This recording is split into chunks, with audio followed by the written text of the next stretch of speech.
Olá, seja bem-vindo ao podcast CRM-MG, mais um canal de comunicação entre o CRM-MG, os médicos mineiros e a sociedade.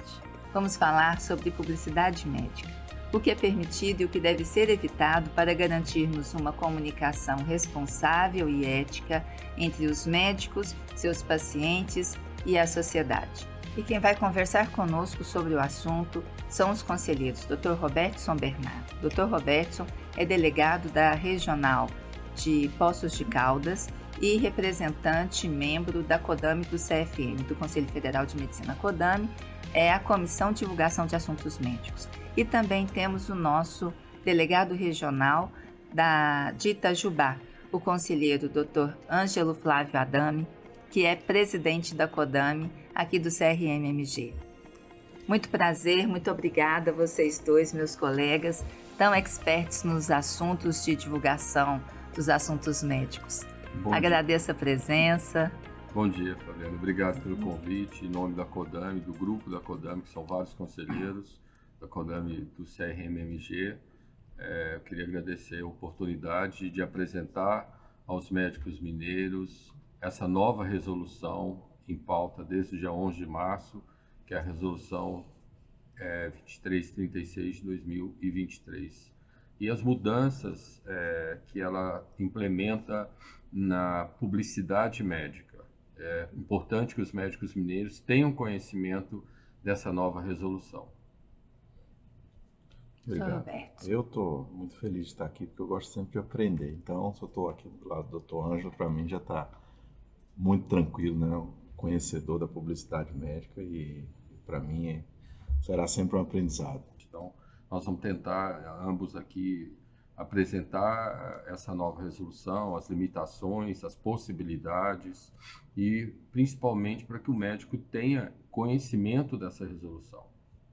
Sem dúvida nenhuma, vocês dois são referências no assunto e têm trabalhado bastante por toda Minas, né, algumas regiões, inclusive fora do nosso estado, trabalhando a divulgação e as orientações em relação à nova resolução, porque já existiam muitas dúvidas, muitos questionamentos, né, em relação a como que um médico divulga e apresenta o seu trabalho, né, durante o exercício profissional. Sim. E daí, com a nova resolução, saíram novas orientações, aparentemente muito permissivas, e na prática, a hora que você se aprofunda nas orientações, você observa que não existem tantas permissões assim, liberais, né? O que vocês trazem da experiência de vocês, que vocês podem compartilhar com o médico mineiro, que vocês observam como dúvidas mais frequentes e também mais relevantes do que pode e do que não pode, né, de como que o médico deve se portar, principalmente nas redes sociais? Eu acho, Fabiana, que a gente tem que pensar inicialmente numa situação em que a gente tinha uma resolução anterior, que era de 2011, era 1974, que era de uma época que a rede social estava começando, e de repente foi visto que foi preciso mudar. Então foi escrita essa nova resolução que engloba a propaganda e a capacidade do médico ser o condutor da sua vida nas mídias sociais, o que não era claro na outra resolução. E com isso a gente criou um manual de publicidade médica que está disponível para todos, justamente para que todo médico tenha a noção do que pode e o que não pode. O grande problema que eu vejo hoje é que os colegas eles não têm acesso à leitura desse manual e muitas vezes entregam a terceiros a condução da sua vida no mundo digital, e essa pessoa vai falar algo que ele vai entender como sendo verdadeiro e, na verdade, você tem um risco de cometer alguma infração ética aí. Então, o ponto que eu gosto muito de falar é que todo médico deve dar uma lida no seu manual de publicidade médica. Ele foi escrito a muitas mãos e ele explica passo a passo o que você pode e o que não pode. Porque a ideia da permissividade que tem é que a resolução permite muita coisa. Não, a resolução ela clarificou o que não estava claro na anterior, mas ela manteve basicamente as mesmas proibições. Ela só pegou o que não estava claro, colocou no papel, se agora isso aqui está claro, você pode fazer dessa forma. O tal do dessa forma é que faz a diferença, porque as pessoas entendem que só você pode fazer. E esquece o dessa forma. E é onde você corre o risco de fazer. Então, eu acho que a resolução ela não é permissiva, ao contrário do que muitos colegas entendem como sendo, ela, na verdade, clarifica o que não estava claro na outra. Ela mantém as mesmas proibições, né? Isso é importante. A gente segura para deixar o médico dentro de uma norma que proteja o paciente, ao final, que é o nosso objetivo. Duas questões importantes, eu acho que ressaltam das suas observações. Primeiro, era mesmo necessária uma nova resolução, né? A forma de divulgação e as possibilidades de formas de divulgação, elas foram muito desenvolvidas de 2011 para cá. Né? As redes sociais ganharam grande relevância, muitas oportunidades, a acessibilidade muito grande. E a outra questão se relaciona à responsabilidade médica, ela se mantém inclusive na forma do médico se apresentar. Né? Quando você delega a sua apresentação a uma empresa, a um escritório, a uma equipe especialista em divulgações, ainda assim você é responsável por isso. Né? Então, está aí uma dica de que seja lida a resolução e interpretada. Conselheiro Ângelo, suas observações em relação a isso? No nosso entendimento, a resolução anterior ela já tinha 11 anos desde a sua publicação. E depois o Conselho Federal tentou, em 2015, implementar uma nova resolução para se adequar à realidade das mídias sociais. E agora a nova resolução tenta contemplar efetivamente esse mundo digital. Se a gente fizer uma breve revisão do tempo, nós vamos observar que antigamente um médico, para fazer uma publicação em rede social, ele contratava um grupo de mídia, e hoje com celular, um simples celular que tem capacidade muitas vezes de gravar com qualidade de cinema, ele consegue fazer e publicar rapidamente. Essa rapidez da informação do mundo atual que nos preocupa, porque muitas vezes a gente não põe limites, né, no que nós estamos fazendo. Então, a exposição de um paciente, mostrando, identificando o paciente, condições muitas vezes de apresentação do paciente de forma desnuda, tudo isso contraria resoluções éticas e, inclusive, morais. A gente tem que lembrar disso. A identidade do paciente, em hipótese alguma, ela pode tornar-se pública, mesmo que ele autorize. Então, assim, identificar o paciente de uma forma objetiva e direta ainda é cerceado por a nova resolução. Talvez não sejam esses os principais erros que a gente vê em redes sociais. São muitos. E a gente tenta, a princípio, educar. Dependendo do tipo de exposição, a gente pede correção, a gente pede para que seja acessado a própria resolução, os limites, a gente pede para retirar aquela publicidade. A CODAMI tem essa qualidade de educar, até a função da CODAMI é essa. Além de correção direta, a gente está rodando o Estado, você testemunha disso. Nós estamos rodando o Estado e apresentando aos médicos a nova resolução. Porque na própria resolução, ela deixa claro que a função da CODAMI é divulgação da nova resolução. Ela não tem um efeito só punitivo.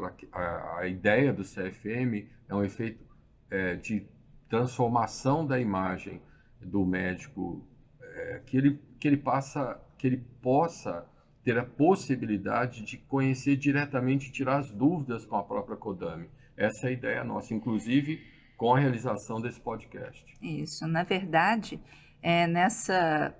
seguindo essa missão do CRM de trabalhar por um exercício da medicina mais ético, mais regular, né, cabe ao Conselho de Medicina não apenas fiscalizar, julgar, punir quando necessário, mas também orientar, ser de fato conselheiro, né, estar disponível para as dúvidas de quem se sente com essa necessidade. Ainda considerando que mesmo se não for uma questão criminosa, uma postura criminosa que o médico assume quando faz alguma divulgação que tem alguma previsão aí de quebra de sigilo, por exemplo, mas pode ser ainda assim antiética e ferir, né, os bons preceitos do exercício da medicina. Gostaria de perguntar para vocês algumas dúvidas práticas. Vamos. Tá? Porque aí vocês já começaram a pincelar aí.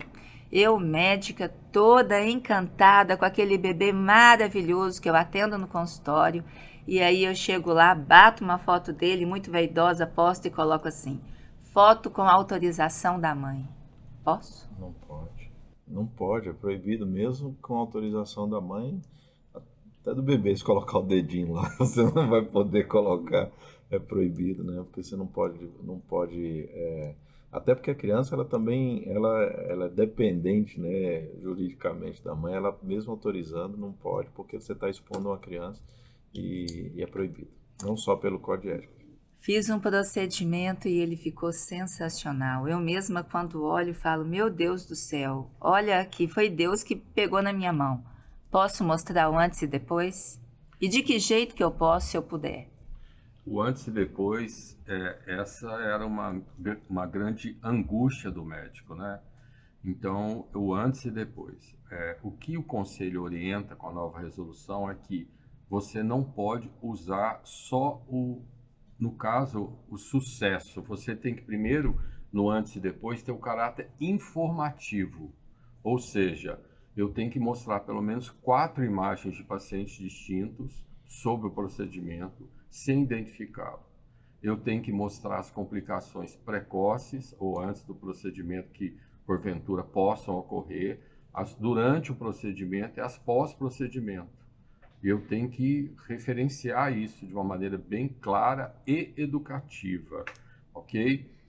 Da mesma forma, eu tenho que colocar no antes e depois as possíveis alterações decorrentes da idade do paciente. Então, operar um paciente, uma cirurgia plástica reparadora num paciente que tenha, por exemplo, 30 anos, num paciente que tenha 50 anos, num paciente que tenha 70 anos. Um paciente que é diabético, hipertenso, paciente que é tabagista, eu tenho que orientar que aquilo pode ocorrer com a variação decorrente dessas comorbidades.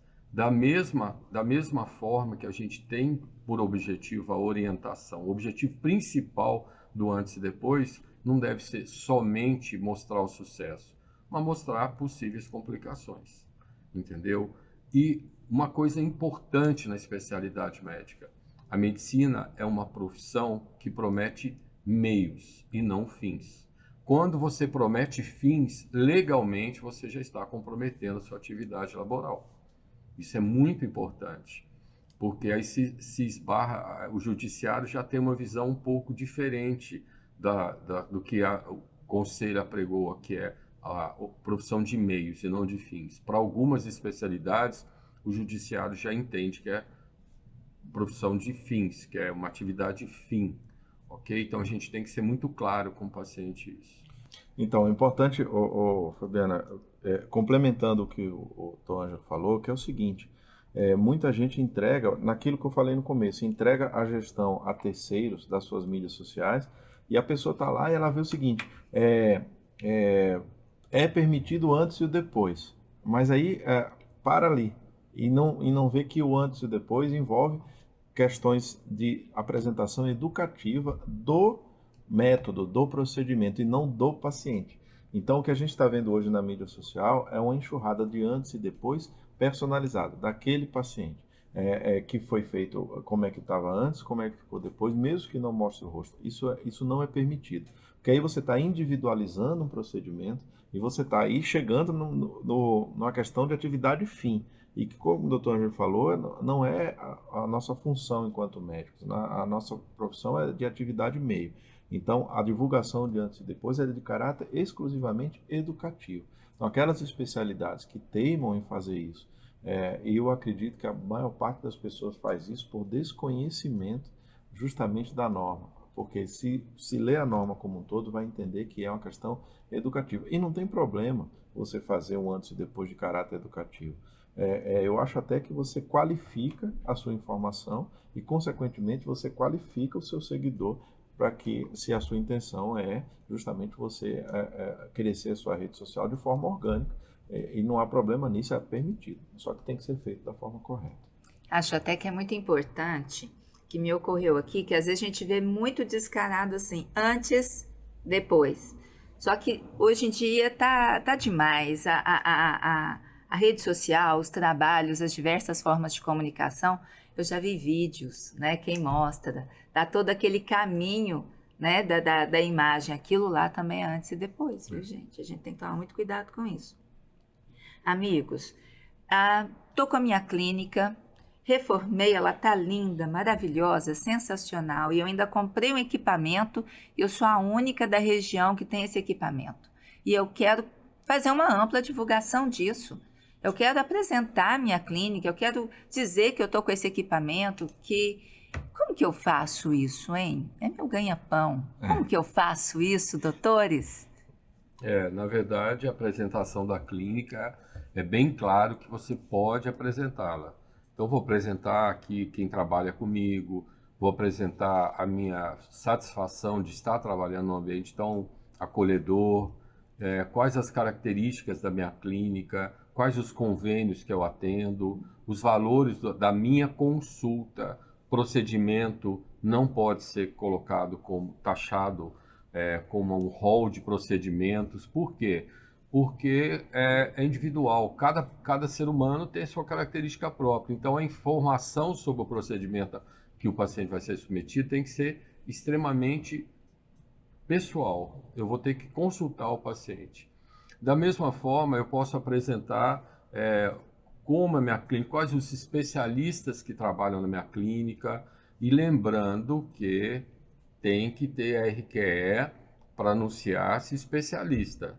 Tá? A pós-graduação, ela pode ser anunciada desde que o médico coloque em caixa alta, não especialista. O Conselho Federal está fazendo uma análise de todos os cursos de pós-graduação no Brasil, por isso que ainda não está acolhendo os registros de pós-graduação, ok? Quanto ao aparelho que você me questionou, eu posso apresentar à minha comunidade a característica do aparelho. Olha, esse aparelho é feito para fazer isso, mas em hipótese alguma eu posso falar que é o único que faz, é o melhor que existe. Isso daí está proibido, continua proibido. Eu não posso apresentar aquele aparelho como revolucionário, que só ele faz o determinado procedimento. Isso não pode acontecer.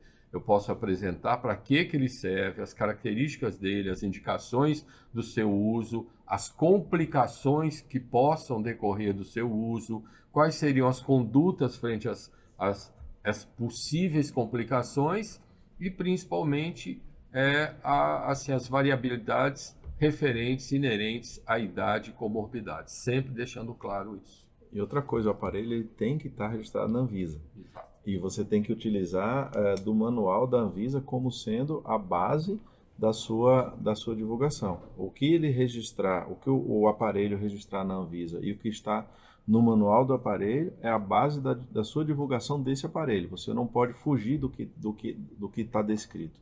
Então você não pode divulgar aparelho que não tenha registro na Anvisa, por exemplo. E você não pode divulgar aparelho com características que não esteja descrita no manual dele, que foi justamente o manual utilizado para que ele tivesse sido registrado. Sem inventar moda, resumindo, é isso, né? Você não pode dizer que ele é o melhor, o maior, o único, o revolucionário, porque certamente isso não está no registro. Também é necessário que o procedimento que vai ser feito a partir daquele aparelho, inclusive, que seja um procedimento reconhecido cientificamente. Também, exatamente. Isso garante ali a regularidade do exercício profissional e a apresentação disso. A gente vê muito, né? Muito colega colocar que criou um protocolo, entendeu? De tal procedimento, e isso é completamente irregular, porque você não cria protocolo sem validação científica, né? Importante. Dr. Ângelo falou uma coisa que eu acho que vale a pena a gente buscar. A apresentação da minha especialização, né? Sim. Todos temos muitas dúvidas e a gente tem percebido no conselho que essas dúvidas elas se mantêm, mesmo a partir de trabalhos árduos, mas qual título que um médico pode adquirir que dá a ele o direito de se apresentar como especialista em e adquirir esse RQE. Porque, olha, por vezes chega aqui para nós gente que fez um determinado curso, ganhou até o carimbo daquele curso escrito especialista em, né? E de repente chega aqui no conselho, é julgado, algum paciente se sente enganado, né? E evolui com a denúncia aqui para nós. Então, o que é ser um especialista em que nos dá essa possibilidade de divulgar sem nenhuma caracterização irregular, sendo do ponto de vista ético ou do ponto de vista até jurídico? Na verdade, a especialização ela pode ser adquirida através da residência médica. Então, eu faço residência na especialidade A, B e C. Eu posso fazer uma pós-graduação, aí cada especialidade tem um tempo de latência que você tem que exercer naquele determinada área do conhecimento. Eu posso fazer a prova da associação a qual ela é vinculada. No meu caso, por exemplo, gastroenterologia, endoscopia, eu faço uma prova e, se aprovado, eu torno-me especialista. Em posse desse documento, eu tenho, por obrigação legal, eu vou até a sede da delegacia ou aqui no Conselho em Belo Horizonte e registro o que chama Registro de Qualificação de Especialidade. Isso tem um número e cada estado tem o seu registro próprio. Aí eu posso registrar. O médico pode anunciar até 2 especialidades e área de atuação vinculada àquela especialidade, mas pode ter quantos RQEs ele deseja. Por exemplo, na cirurgia geral, cirurgia do aparelho digestivo, cirurgia videolaparoscópica, cirurgia bariátrica, são especialidades que vão incrementando o currículo do médico. Agora, quando eu faço uma pós-graduação, lato sensu, eu não posso anunciar. Só eu vou poder anunciar, segundo a nova resolução, após eu registrá-la no Conselho. Só que o federal está fazendo essa avaliação são muitos cursos, se não me falha a memória, são mais de 7.000 cursos que estão sendo avaliados, para a gente saber a carga horária, onde foi feito, se teve parte prática, para que assim o médico possa registrá-la no Conselho. Mas da mesma maneira, ele não vai poder colocar especialista, ele vai colocar pós-graduação, na minha área, por exemplo, de gastroenterologia, tracinho caixa alta, não especialista. E esse registro não vai conferir ao médico um RQE, não vai ter número como tem o RQE. Um cadastro, né? Vai ser um cadastro da pós-graduação. E é lógico que com o passar do tempo e a atuação na área de conhecimento, ele pode fazer a prova da sociedade vinculada à Associação Médica Brasileira e tornar-se especialista. Eu, por exemplo, na época da minha formação, endoscopia não tinha residência médica. Aí a gente foi fazendo curso, agregando valores ao nosso currículo e depois nós fizemos a prova e fomos aprovados. Isso pode acontecer, ok? É importante, Fabiana, entender que você tem a residência credenciada pelo MEC e você tem a residência, o fellow, pós-graduação credenciado pela sociedade de especialidade. Se você faz uma dessas duas, você está cumprindo os pré-requisitos para que você, no caso da residência do MEC, você com o seu certificado de conclusão de residência, você já pode dar entrada no registro do título especialista e você, opcionalmente, pode fazer a prova da sociedade vinculada à AMB. No caso do fellow, da pós-graduação, associada à sociedade de especialidade, você faz a prova de título dessa sociedade vinculada à AMB para que você possa, a seguir, dar entrada no registro. Qual que é a questão aqui? É que hoje existem muitas associações e sociedades que se arvoram como sendo daquela dita especialidade que foi criada em algum dado momento, mas que ela não existe como especialidade, e a pessoa, de forma enganosa, entende que ali, quando você termina aquela pós-graduação, você se torna um especialista. Mas você se torna especialista numa especialidade que não existe, que ela não está no rol de especialidades, e principalmente aquela associação não é vinculada à AMB. E por não ser vinculada à AMB, ela não tem o direito de prover prova de título. Então, tem que estar muito atento a esse tipo de pós-graduação que você está fazendo, para que você saiba que ao final dela você não vai ter o direito de fazer a prova de título, você vai ter que entrar, é o que eu chamo particularmente de varejo. Você vai estar, tem que ter o período de latência depois de concluir e comprovar que você exerce nesse período para que você possa se submeter à prova. E essa é uma questão importante, porque muitos não querem fazer a prova depois, mas aí você não vai conseguir o título de especialista, porque só tem duas formas, ou residência credenciada pelo MEC, ou o título, a prova da sociedade de especialidade vinculada à MB. Não existe outra forma. É importante esse entendimento que existem previsões legais, não apenas resoluções éticas, mas previsões legais, Sim. né? Da importância de o médico cumprir certos critérios para receber o título de especialista e assim poder se divulgar, né? Fabiana, uma coisa que eu esqueci é que o médico também pode anunciar a pós-graduação estrito sensu. Então, ele pode anunciar, por exemplo, muitas vezes ele partiu para a área de pesquisa, Mestrado, doutorado. faz mestrado, faz doutorado, agora ele pode anunciar. E ele pode colocar, ele também deverá colocar, digo, não especialista. Às vezes ele fez uma área do conhecimento Diferente da especialidade. diferente da especialidade. E é importante também que, como você falou, quando anunciar a área de conhecimento ou pós-graduação tem que ser vinculada à área que ele trabalha, né? A área raiz que ele trabalha, ok? O médico estuda muito, não menos se espera disso do médico, né?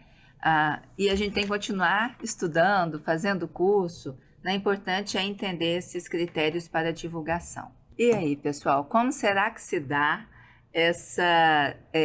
esse monitoramento e essa fiscalização pelos conselhos da divulgação dos assuntos médicos, da publicidade médica em geral? Como que o CFM faz isso, Dr. Robertson? Então, a CODAME do Federal, ela age principalmente como órgão recursal e para demandas específicas, além de ser aquela que é o órgão que vai cuidar da elaboração da resolução específica da área. A própria resolução 2336, 2023, ela diz que a responsabilidade educativa e fiscalizatória cabe às CODAMEs dos regionais. Então, cada conselho regional que tenha a sua função de criar e equipar a sua CODAME para que ela possa fazer a função que é determinada por norma. A denúncia é acolhida da seguinte maneira: um paciente ou uma sociedade de especialidade, o Ministério Público, muitas vezes, ele, quando identifica um anúncio, por exemplo, de especialidade, promessa de fins, ou quando tem eventos adversos, ele encaminha para CODAME. O acolhimento pode ser feito online, pode ser feito por carta, pode ser feito por ofício, e a CODAME analisa caso a caso. Quando chega a denúncia, o que nós vamos fazer? Nós vamos procurar primeiro ou a clínica, se ela tem registro no conselho, ou se o médico, a mídia social que ele apresenta, ou da clínica onde ele apresenta.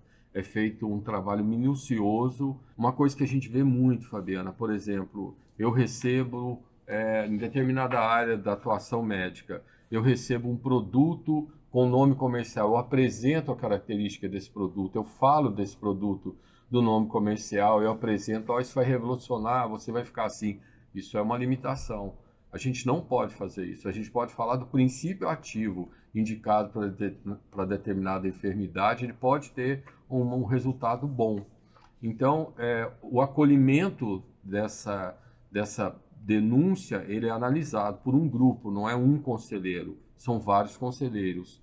Uma vez que a gente analise, nesse caso, a gente pode educar, a gente pode mostrar para o médico que ele pode corrigir, a gente encaminha o ofício a ele solicitando que ele faça a correção adequada. Por outro lado, quando a denúncia envolve um evento muito grave, a gente analisa, vê as possíveis infrações, elenca as possíveis infrações que o médico, porventura, possa ter promovido durante a sua propaganda ou sua atuação profissional, encaminha a corregedoria do CRM. E a corregedoria vai analisar, encaminhar a um conselheiro para abertura de uma sindicância, onde o médico vai poder ter oportunidade da ampla defesa contraditória. A abertura de sindicância, ela é um trâmite legal, é um trâmite delegado ao Conselho Regional. Isso não quer dizer que o médico vai ser punido, mas ele vai ter direito à ampla defesa ao contraditório e apresentar a sua versão dos fatos.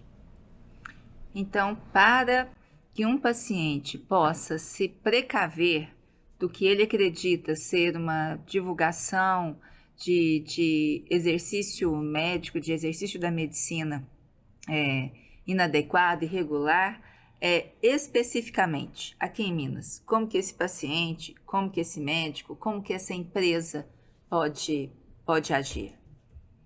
Eu acho que a primeira coisa é conhecer o médico. A atividade da medicina, ela é muito especial, porque ela está envolvendo o conhecimento técnico, um conhecimento, uma formação técnica de uma determinada pessoa que vai oferecer o serviço a quem necessita. Então, se eu não conheço adequadamente o médico, o que eu vou fazer? Qual a minha característica, qual a minha qualificação que eu tenho? Então, assim, a credibilidade do médico, ela depende principalmente da sua formação, da sua entrega à profissão.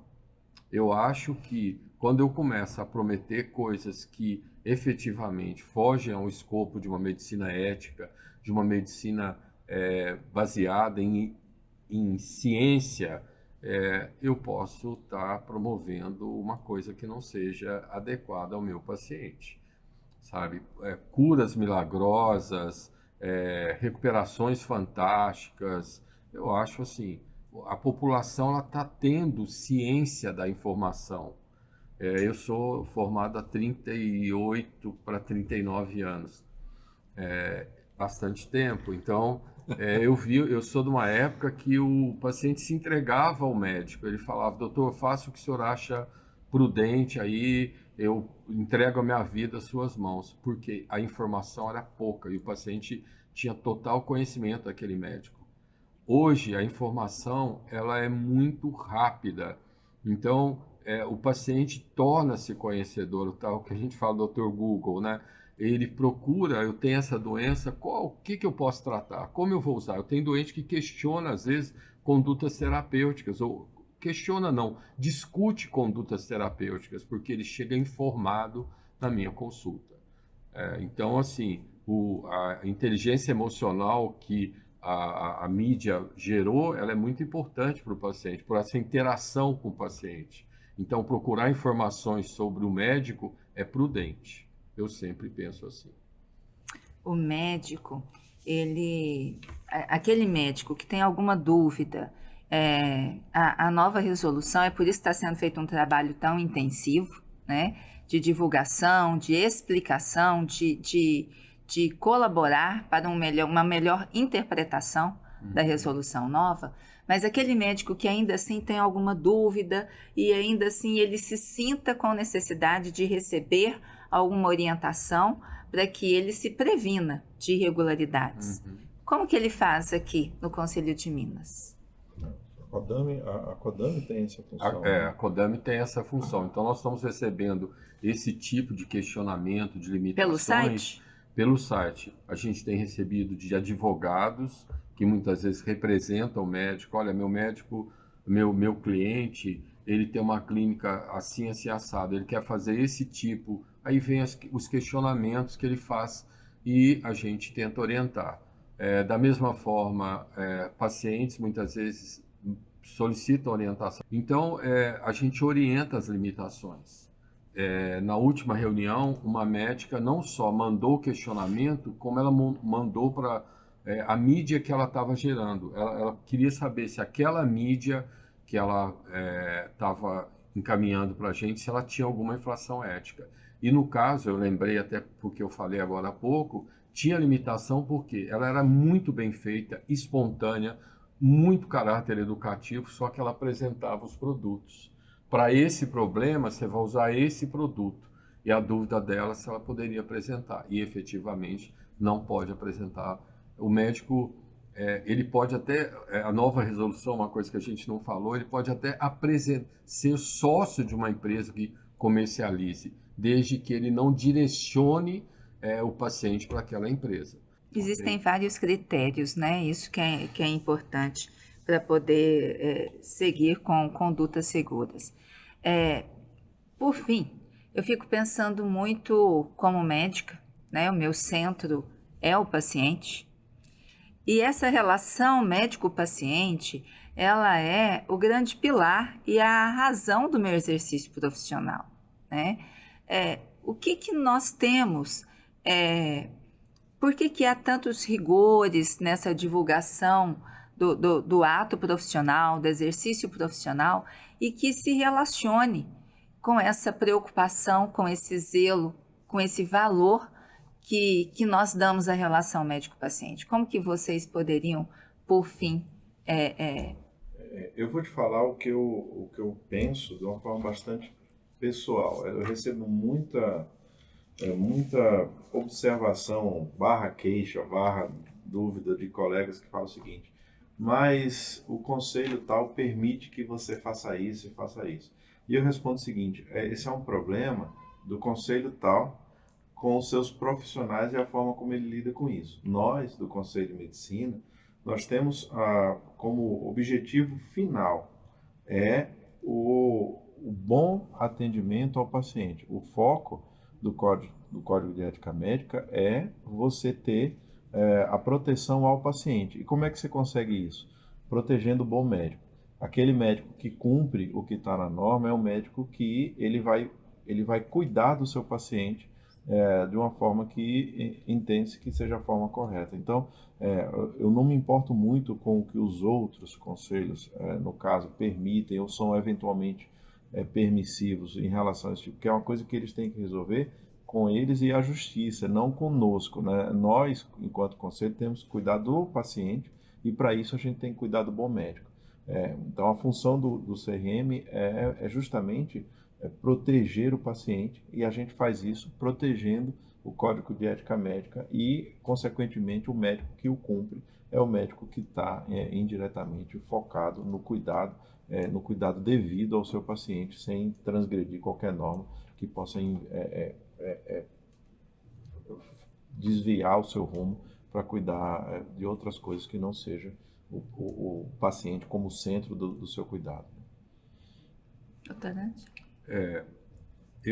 Nesse período que eu estou atuando como conselheiro, eu noto um desconhecimento da atuação do conselho por parte do médico. O conselho foi criado com 3 funções básicas. Uma função cartorial, onde vai registrar os documentos, então seria quando eu me formo médico, as minhas residências e especializações. Uma função fiscalizatória, que a CODAMI está exercendo de uma maneira muito importante, e a função judicante. Muitas vezes o médico só lembra do conselho com função judicante, tem aquele medo da atuação do conselho. E nessa resolução eu sou muito objetivo em falar que ela tem uma característica de informação. Nós queremos passar para o médico principalmente as possibilidades de publicidade médica dentro de uma especialidade da atuação humana especial, gente. Nós estamos lidando com o principal patrimônio do ser humano, que é a vida, entendeu? A medicina é uma arte fantástica. Quem se dedica de forma ética vai, sem dúvida nenhuma, receber de volta o que investiu na atuação de forma ética, de forma moral, de forma zelosa, de forma baseada em ciência. A maior possibilidade da nova resolução, eu diria, é a informação. Nós temos que passar para o paciente a maior quantidade de informações baseada em ciência, baseada em princípios éticos. Esse é o objetivo da nova resolução. Eu acho que isso tem que ser muito claro para o médico. E o nosso podcast vai ficando por aqui. Agradeço a todos, agradeço aos meus 2 amigos, Dr. Robertson, Dr. Ângelo, pelo compartilhamento da experiência, da vivência de vocês nesse momento. Muito obrigada. Eu que agradeço, muito obrigado. Eu que agradeço, Fabiana, ao convite, a todo o grupo da mídia aqui, da publicidade do Conselho. eu queria deixar aberto o canal de informações da CODAMI do CRMMG. As dúvidas podem ser encaminhadas diretamente pelo site do Conselho ou através de ofícios, e nós estamos dispostos a apresentar o mais rápido possível, responder o mais rápido possível aos colegas que tenham, porventura, dúvidas. E nós, como você mesmo disse anteriormente, a nossa proposta é tornar itinerante até que essa publicidade, essa nova resolução seja conhecida pela maioria dos médicos do Estado. Essa é a nossa proposta, desse grupo que agora está ainda na CODAMI. Excelente, muito obrigada, viu? E a vocês, nossos ouvintes, muito obrigada pela companhia. Caso tenham qualquer sugestão, qualquer manifestação, não deixem de retornar ao Conselho, sigam as nossas redes sociais oficiais, sigam as nossas plataformas, acessem as nossas plataformas para mais conteúdos médicos. E caso tenham gostado desse episódio, não deixem de compartilhar, tá? Em breve nós teremos mais um novo podcast CRMMG.